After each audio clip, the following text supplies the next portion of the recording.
बोलिए सियावर रामचंद्र की जय। मनुष्य मात्र को चाहिए कि शुद्ध भूमि में शुद्ध वातावरण में निवास करे, क्योंकि मनुष्य मात्र के लिए शुद्ध जगह, अच्छे वातावरण में ही वह भक्ति कर सकता है। एक मार्कंडेय पुराण में एक कथा है। राम और लक्ष्मण वनवास के प्रसंग में प्रवास कर रहे थे। एक स्थान ऐसा आया, मिट्टी तो देखने में बहुत सुंदर थी, लेकिन उस स्थान पर आते ही लक्ष्मण जी के मन में कुभाव आ गया कि वनवास तो राम का हुआ है, लेकिन मैं इनके लिए कष्ट क्यों सह रहा। लक्ष्मण जी के मन में कुभाव आ गया। राम जी तो समझ गए। राम जी ने कहा कि लक्ष्मण, यहाँ की मिट्टी बड़ा सुंदर दिखाई दे रही है, थोड़ा सा मिट्टी एक पोटली में बांध लो। लक्ष्मण जी एक पोटली में थोड़ी सी मिट्टी बांध लिए और उसको ले करके चल दिए। आगे बढ़ रहे हैं। जब तक लक्ष्मण जी के हाथ में वह पोटली रहती है, तब तक लक्ष्मण जी के मन में कुभाव रहता है। अगर कहीं विश्राम करने के लिए वह पोटली नीचे रख देते हैं, तो लक्ष्मण जी के मन में पुनः सीता राम के प्रति प्रेम उजागर हो जाता है, अनुराग हो जाता है। लक्ष्मण जी ने अपने भैया से इसका कारण पूछा कि भैया, इसका कारण बताइए, ऐसा क्यों हो रहा है। श्री रामचंद्र जी ने कारण बताते हुए कहा कि देखो लक्ष्मण, यह दोष तुम्हारा नहीं है, यह उस स्थान का दोष है, उस मिट्टी का दोष है।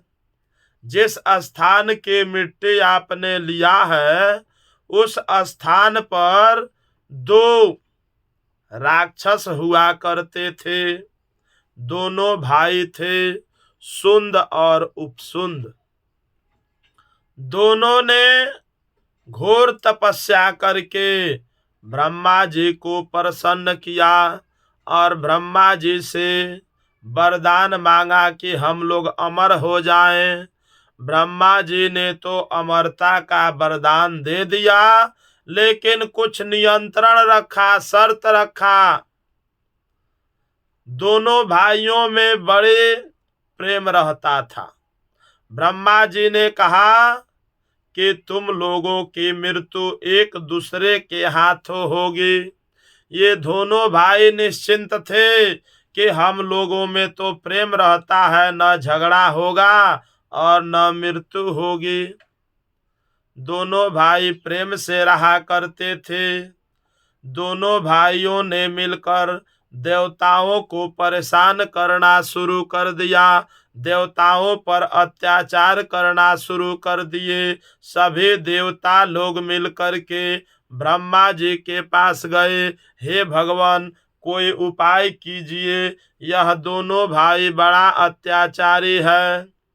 ब्रह्मा जी ने उसी समय तिलोत्तमा नाम की एक अप्सरा का सृजन किया और दोनों भाइयों के बीच इस तिलोत्तमा नामक सुंदरी को भेज दिया। अब दोनों भाई इस सुंदरी को देख करके बड़े मोहित हो गए।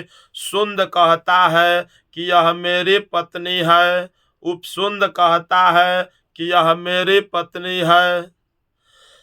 दोनों भाई उस सुंदरी के लिए आपस में झगड़ने लगे कि मैं इसके साथ विवाह करूंगा। दूसरा कहता है कि मैं इसके साथ विवाह करूंगा। इस पर दोनों भाइयों में झगड़ा होने लगी। इस पर तिलोत्तमा कहती है कि देखो, दोनों भाई में जो विजयी होगा वही हमसे विवाह कर सकता है। इसके लिए दोनों भाई आपस में घनघोर युद्ध करने लगे और युद्ध करते करते दोनों भाई उस स्थान पर स्वर्ग सिधर गए। दोनों भाई मारे गए। वे दोनों असुर जिस स्थान पर झगड़ा किए थे और मरे थे, वही स्थान की वह मिट्टी है। इसलिए इस मिट्टी में दोष है, तिरस्कार है। यह मिट्टी ग्रहण करने योग्य नहीं है। जिस भूमि पर जैसा कर्म होता है, उसका संस्कार भी उसी जैसा हो जाता है। इसलिए हमेशा अपने स्थान को पवित्र रखना चाहिए।